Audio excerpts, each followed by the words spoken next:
What's up, everybody? Thanks for watching Car Inside. It is a new week here on iRacing. It is a new season here on iRacing. Week 1, season number 2 of 2023. And for the very first time here on the iRacing Service, C-Fix Truck Series heads to the brand new Atlanta Motor Speedway. As you've seen many races throughout the NASCAR season last year on this surface, but it's the very first time that the C-Fix Truck Series is heading to this track.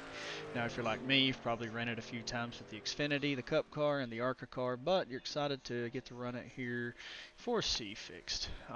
I have ran this track once before in a league, and it was very different. The track temperature was a little hotter than what we're going to see here for C-Fix, so it was kind of slick. So the best advice I can give you guys is to kind of manage that throttle throughout the race. But as for qualifying, we are wide open as expected. 16-to-1 steering ratio, left the generic brake bias in the truck, and the offset was +9, which was actually the generic thing to get the wheel to center. But coming off of turn 4, first lap, you're burning it, just getting your speed built up and throwing away that lap coming off of 4 on the top side. Basically the same thing as you would do for Daytona or Talladega, wrapping the bottom, kind of letting it roll up off the end of the corners down the back straight, and then kind of roll and use the downhill banking and the progression into the corners to build your momentum and carry some speed. Pinching that line as hard as you can through here, roll off just the bottom, just a touch, and down to the grass to the start finish line. 32.195. So pretty simple, no lift points here, so we'll just show you guys what we've got. But coming out of the pits, first lap, just like I said, it's a throwaway lap. You're just burning some fuel and building up your speed, running the top. Run 3 and 4, kind of around the this first seam here. One thing to watch here at Atlanta, you don't want to get all the way out to the outside next to the wall, because it really will suck you into the wall this week.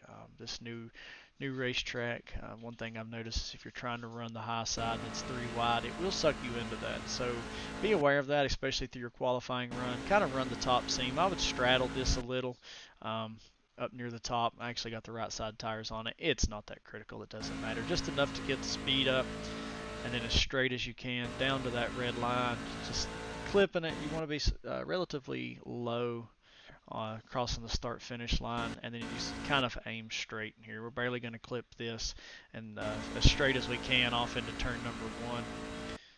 We're going to be rolling out no further than this seam here on either dog leg or the back straightaway, all the way down on that red line. As you can see, we are scrubbing the very bottom, rolling up off the corner here.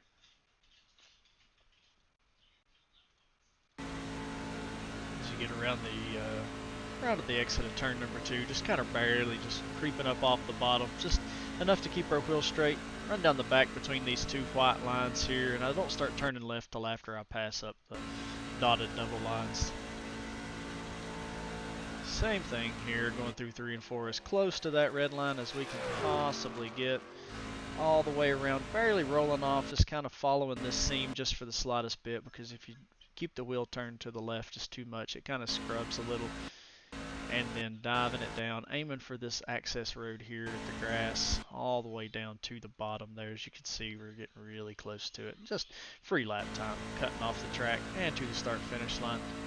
32.195. But as I said, just kind of managed to throttle in the draft there.